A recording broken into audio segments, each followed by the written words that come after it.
Hi friends, welcome back to Kavi's kitchen. இன்றைக்கி நம்ம ஒரு உளுந்து சட்னி தான் பார்க்க போகிறோம். அதுக்கு தேவையான திங்ஸ் என்னென்னா, உளுத்தம்பருப்பு ஒரு 2 டேபிள் ஸ்பூன் எடுத்து வச்சுருக்கேன். அதுக்கு 2 தக்காளி, காஞ்ச மிளகாய் காரத்துக்கு தகுந்த மாதிரி எடுத்துக்கோங்க.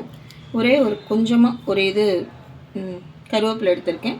2 டேபிள் ஸ்பூன் தேங்காய், பெருங்காயம், உப்பு அதுக்கு தகுந்த மாதிரி. இப்போ எப்படி பண்ணாங்கிறது அவங்க பார்க்குறேன். கடாயில் நல்லெண்ணெய் விட்டுக்கிறேன்.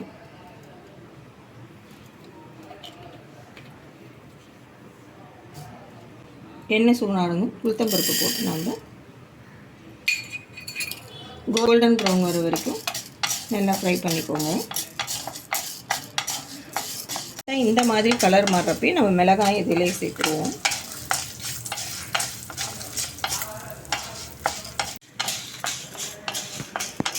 இப்போ இதை எடுத்துகிட்டு நம்ம ஒரு பிளேட்டில் ட்ரான்ஸ்ஃபர் பண்ணிக்கலாம்.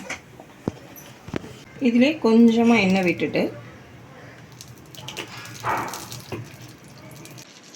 தக்காளி 2 தக்காளி ஆட் பண்ணிக்கிறேன்.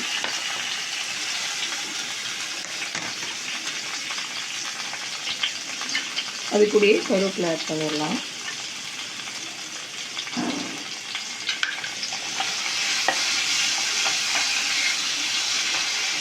இந்த தக்காளி சீக்கிரமாக வைக்கிறதுக்காக நம்ம கொஞ்சமாக சால்ட்டு இதுலேயே கொஞ்ச நேரம் நல்லா அந்த தக்காளி சுண்டி வர வரைக்கும் நம்ம நல்லா வதக்கி விட்டு வேக வைக்கலாம்.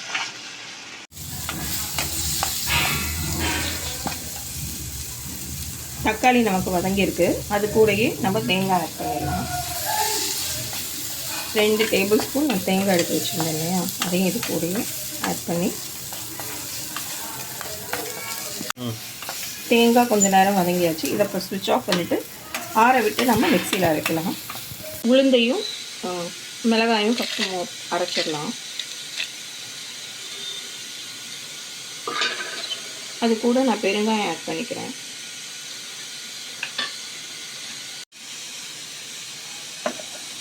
மிளகாவும் உளுந்தும் அரைப்பட்டாச்சு. அது கூட நம்ம வதக்கி வச்ச தக்காளி, கருவேப்பிலை, தேங்காய் இதெல்லாம் சேர்த்து அது கூட அரைச்சிடலாம்.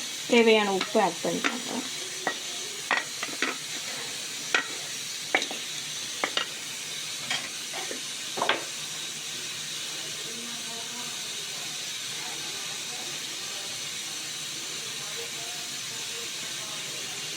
தேவையான உப்பு முதலே கொஞ்சம் உப்பு ஆட் பண்ணியிருக்கோம், பார்த்து ஆட் பண்ணிக்கோங்க. இது கூட கொஞ்சம் வெல்லம், இது ஆப்ஷனல், உங்களுக்கு வேணும்னா ஆட் பண்ணிக்கலாம். போட்டிங்கன்னா கொஞ்சம் நல்லா டேஸ்ட்டாக இருக்குது சட்னி. இதை நம்ம மிக்சியில் கொஞ்சம் தண்ணி விட்டு அரைச்சிட்டு வந்துடலாம். சட்னி நம்ம அரைச்சி ஒரு இதில் ட்ரான்ஸ்ஃபர் பண்ணியாச்சு. இப்போ இது கொஞ்சம் கெட்டியாக இருக்குது. நம்ம அந்த மிக்சியிலேயே தண்ணி ஊற்றி வச்சுருக்கேன்னா அதை வாஷ் பண்ணி இதில் நம்ம ஆட் பண்ணிக்கலாம். தேவையான தண்ணி எவ்வளவோ அதை ஆட் பண்ணி நல்லா மிக்ஸ் பண்ணிக்கோங்க.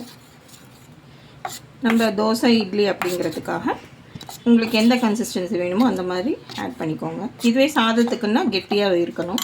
இது கூட ஒரு தாளிப்பு ஆட் பண்ணிடலாம். நான் கடுகு, உளுத்தம்பருப்பு, கருவேப்பிலை ஆட் பண்ணியிருக்கேன். இப்போ நம்மளோட டேஸ்டியான உளுந்து சட்னி ரெடி ஆகிடுச்சு.